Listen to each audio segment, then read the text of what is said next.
पास इस वक्त कोई जानकारी है तो जरा दर्शकों को बताइए।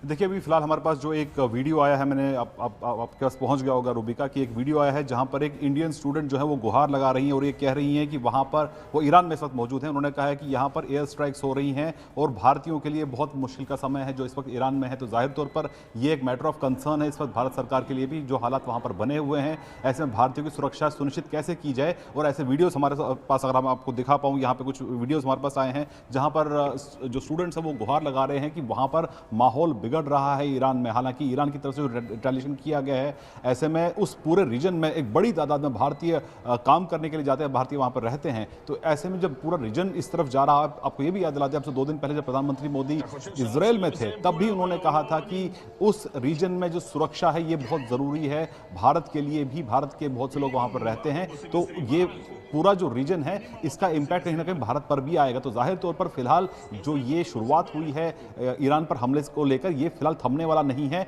कम से कम 4 दिन तक ऐसा माना जा रहा है कि ये वॉर चल सकती है, लेकिन उसके आगे भी ये देखना होगा कि ईरान ने जहां एक तरफ एक साथ 8 देशों पर रिटेलिएशन किया है, तो वो ये रिटेलिएशन कब तक जारी रख सकता है। तो ऐसे में कितना नुकसान होगा उन तमाम कंट्रीज के बीच में, और कहीं ना कहीं जो इसका ग्लोबल इंपैक्ट होगा उस पर भी देखने वाली बात होगी। ओके, और मैं ये बता दूं कर्नल दानवीर भी हमारे साथ जुड़ चुके हैं। कर्नल दानवीर, बहुत बहुत स्वागत है आपका। लेकिन इस वक्त आप देख रहे हैं, स्थिति को कैसे एक्सप्लेन करेंगे न्यूज़ 18 इंडिया के दर्शकों के लिए? देखिए, स्थिति इस समय डेवलपिंग है और इब्तदाई दौर है लड़ाई का, युद्ध का। और अगर वॉर के स्टेजेस और फेजेस के हिसाब से बात करी जाए तो सबसे पहले साइबर अटैक हुआ, उसके कम्युनिकेशन को क्रिपल किया गया, फिर उसके बाद में क्रूज मिसाइल से हमला हुआ, और सीड और डीड ऑपरेशन यानी suppression of enemies air defences और destruction of enemy air defences साथ साथ चले। और उसके बाद में ईरान ने रिटेलिएट किया है। ईरान ने जितने भी अमेरिकन बेसेस वहाँ पर वो निशाना लगा सकता था, साध सकता था, उसको उसने साधा है, और उन मुल्कों के अंदर साधा है जिन्होंने अमेरिका का समर्थन किया है। ये याद रहे कि जॉर्डन और इजिप्ट ने अपनी एयर स्पेस बंद कर दी है, वो अलाउ नहीं कर रहे हैं। लेकिन जहाँ जहाँ जिन्होंने उनको टैसिट सपोर्ट दिया है उसको टारगेट किया है। वहीं रशिया और चाइना यूनाइटेड नेशंस में गए हैं और वो सीज फायर की मांग कर रहे हैं। जहाँ तक ईरान की टेरेन और ज्योग्राफी डिक्टेट करती है, वो ये कहती है कि यहाँ पर बूट्स ऑन ग्राउंड बहुत ही बेवकूफ़ी का काम होगा और ऐसा होने वाला भी नहीं है। तो ये पूरी की पूरी war naval directed air war होगी, और ये बहुत ही शिद्दत पकड़ेगी और आने वाले कुछ समय में, क्योंकि अभी बहुत इंटरनेशनल प्रेशर भी आएगा इस पूरी चीज़ को ख़त्म करने के लिए, क्योंकि ऑयल प्राइसेस और पूरे रीजन में एक एस्केलेशन बढ़ने की एक आशंका जताई जा रही है। इंटरनेशनल प्रेशर आप कैसे डिफाइन करेंगे? अमेरिका जो है वो इजराइल के साथ यहाँ पर खड़ा हुआ है, ठीक है। दूसरी तरफ वो रशिया तो यूक्रेन के ऊपर अटैक कर ही रहा है, और रशिया ने कह दिया है कि देखो ये बड़े शांति दूत बने घूम रहे थे और आज इनका असली रंग, उन्होंने बाकायदा इन्हीं शब्दों का इस्तेमाल किया है ट्रम्प के शांति दूत होने का, कि ये है शांति दूत, असली रंग इनका सामने आ गया है। ये कैसे बनेगा इंटरनेशनल प्रेशर? बनेगा जब आपके ऑयल प्राइसेस बहुत ही स्काई रॉकेटिंग हाई हो जाएंगे, जब पूरे रीजन के अंदर अफरा तफरी हो जाएगी। मतलब आप देखिए ना, पूरे सारे मिडिल ईस्ट पर अटैक कर दिया, पूरा मिडिल ईस्ट जद में है, और इधर पाकिस्तान अफगानिस्तान अपना गेम अलग खेल रहे हैं। तो ये पूरा रीजन अगर डिस्टेबलाइज होगा तो इसका इंपैक्ट तो ग्लोबल होगा ना, और कोई नहीं चाहेगा कि ऐसे मौके पर आपके कंट्री की इकोनॉमी जो है पूरी डिस्टेबलाइज हो जाए। इसके अंदर सारे लोग शामिल हैं, इसके अंदर पूरा यूरोप शामिल है, इसके अंदर अमेरिका खुद इम्पैक्ट होगा, भारत जैसा मुल्क इम्पैक्ट होगा, साउथ ईस्ट एशिया इम्पैक्ट होगा। तो ये इतना आसान और सरल ब्लैक और वाइट गेम नहीं है। अच्छा, मैं आपको एक और बात बता दूं, ये ईरान और इजराइल दोनों की तरफ से स्टेटमेंट्स आ रहे हैं कि वॉर में हम कहां तक पहुंचे, हमने क्या किया। अभी हमने आपको बताया था कि ईरान ने ये कहा कि हमारी सेना पूरी तरह से तैयार है, हम हर कार्रवाई करने को एकदम पूरी तरह से तैयार है, मुस्तैद है।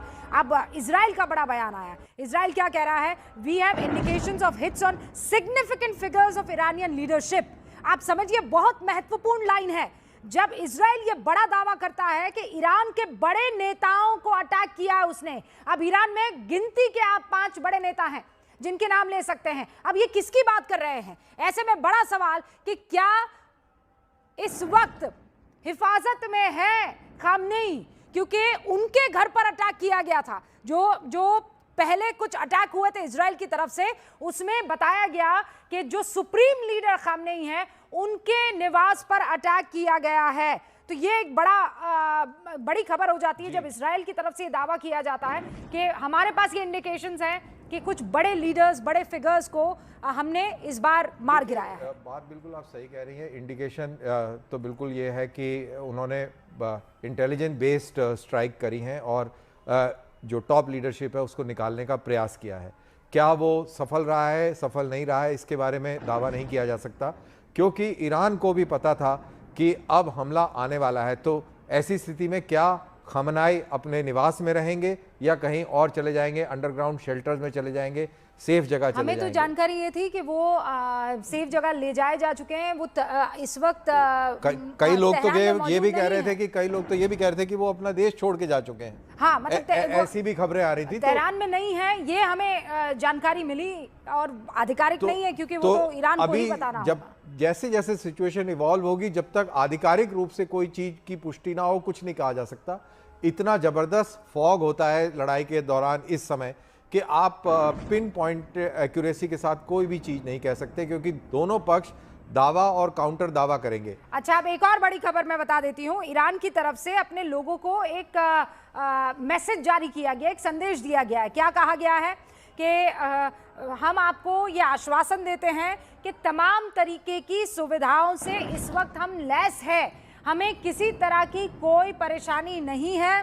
All societal needs will be met. There is no concern regarding the supply of essential goods. यानी जो ज़रूरत आम ज़िंदगी और रोज़मर्रा की चीज़ों की ज़रूरतें होती हैं, ईरान में उसकी कमी हम नहीं होने देंगे। ये ईरान गवर्नमेंट की तरफ से उसकी जनता को दिया गया संदेश है। ये भी कहा गया है कि स्कूल और जो विश्वविद्यालय हैं वो आगे जब तक आदेश नहीं आता है बंद रहेंगे, लेकिन बैंक्स जो हैं वो जारी रहेंगे, ताकि अगर किसी को अपने पैसे निकालने हैं या कोई बैंक की सुविधा चाहिए तो वो उसे मिलेगी। Banks will continue providing services to the noble people of Iran. Government offices will operate at 50% capacity for the time being. यानी मान लीजिए अगर वहां 8 घंटे काम हुआ करता था तो अब वो 4 घंटे ही होगा। अब ये क्लियर कर दिया गया है ईरान की तरफ से। अब इंडिया एंड कतर एम्बेसी की तरफ से भी जानकारी आई है। शैलेंद्र, जरा वो जानकारी आप दर्शकों को दे पाए तो।